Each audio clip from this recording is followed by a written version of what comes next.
Doctor साहब से मुझे ये शिकायत है कि डॉक्टर साहब ने मेरे 5 करोड़ एमएलए लेट के रोके और ज्योति मिर्दा को घर पे लंच डिनर और मेरे सारे विरोधियों को बिठा के और बार बार पूछते हैं हनुमान हारेगा कि नहीं हारेगा, कितने वोट से हारेगा, हार जाएगा, पक्का हार जाएगा हर आधे घंटे। तो उनको खरे में डॉक्टर साहब मंत्र है, उनकी आदत है।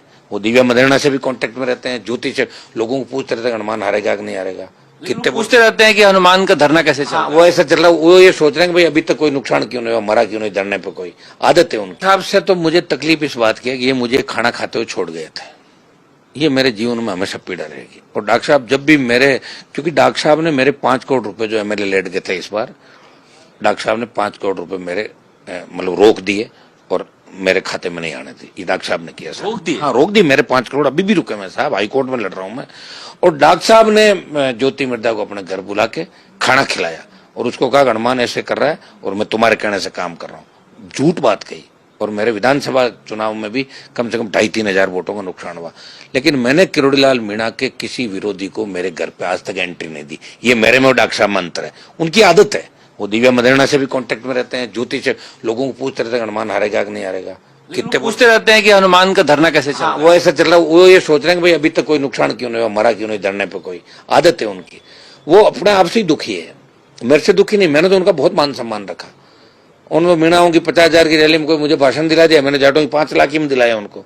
हमेशा उनका सम्मान रखा। डॉक्टर साहब, मैंने कभी डॉक्टर साहब पे विश्वास नहीं किया, लेकिन मुझे जिस तरह छोड़ के हो गए वो मुझे ठेस लगी उस बात से।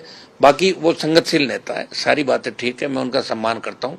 एक दिन तो उन्होंने रिकॉर्डिंग करा दी अपने कार्यालय के अंदर, मैं बैठा हुआ था, मुझे नहीं पता। अपने वो जो न्यूज 18 का एक संवाददाता था, उसको कहा हनुमान जैसे बोले तो तू रिकॉर्ड कर लेना। तो मैंने डॉक्टर साहब को कहा, मैंने कहा डॉक्टर साहब बोले कि जब विधानसभा में हम थे 23 में, तो बोले तुम तो हनुमान की बात रिकॉर्ड कर लेना कि भाई मेरे पास हनुमान आता है। तो वो तो मेरे से मित्र था, उन्होंने कहा आ जाओ। हम बैठ गए वहां पे। तो डॉक्टर साहब बोले भाई बहुत कागज आते हैं, आपदा मंत्रालय मेरे पास और ये जन सुनवाई बहुत कागज। मैंने कहा भाई सरकार के पास तो कागज आते हैं। तो उससे वो रिकॉर्डिंग करा के कटा के और ऑडियो वायरल डलवाया कि देखो हनुमान मुझे सरकार कह रहा है। तो इतनी ओछी मानसिकता किसी की नहीं होती नेता की। हम तो जिस दिन मिले थे, हम लोग विधानसभा में एक दिन मिले थे, डॉक्टर साहब मंत्री थे, तो आप भी तो उस दिन तो अच्छी बातचीत हो रही थी। वो बातचीत करते करते आपसे पहले रिकॉर्डिंग करा ली थी। जो एक न्यूज 18 का संवाददाता था, उसने आना ही छोड़ दिया मेरे पास। और फिर मुझे कहा कि उसने रिकॉर्डिंग कर ली, करवा दी। और मतलब ये बातें अच्छी नहीं लगती। छोड़ो, ये काम तो होते हैं ब्लैकमेलर जो होते हैं उनके। डॉक्टर साहब जैसा वरिष्ठ व्यक्ति जिसका मैं सम्मान करता हूँ और जिसके लिए मैं रात और दिन घूमा, जिनके साथ खड़ा रहा मैं, न तो कोई डॉक्टर साहब मेरी वजह से नेता, न मैं उनकी वजह से हूँ। वो भी जानते हैं कि मेरा एक वोट का फायदा नुकसान नहीं कर सकते, और न मैं उनका कर सकता। लेकिन मेरे जैसे साथी भी बहुत कम मिलते हैं। मैं तो इसलिए चाहता हूँ साथी बने रहे, उनका मन तो देखो बीजेपी में लगता नहीं है, पता नहीं कब छोड़ जाए। तो हो सकता है आप दोनों कभी साथ आ जाएं। मैं तो तैयार ही बैठा हूँ। छोड़ के तो वही गए थे मुझे, छोड़ के तो डॉक्टर साहब ही गए। और अब बताओ, ऐसा ही भर्ती उनका ही मुद्दा था। धरने पे मेरे आए, मुझे फोन करते, मैं उनका सम्मान करता।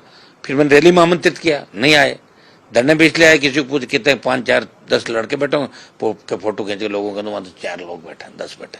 तो धरने पे तो अभी मैं जाऊंगा जब भी तो जाते हैं। बच्चे भी तो अपने हिसाब चलते हैं, जो ऐसा उनका लीडर है वैसे बच्चे हो रहे हैं कि इधर चलो, इधर चलो, इधर चलो, उधर चलो।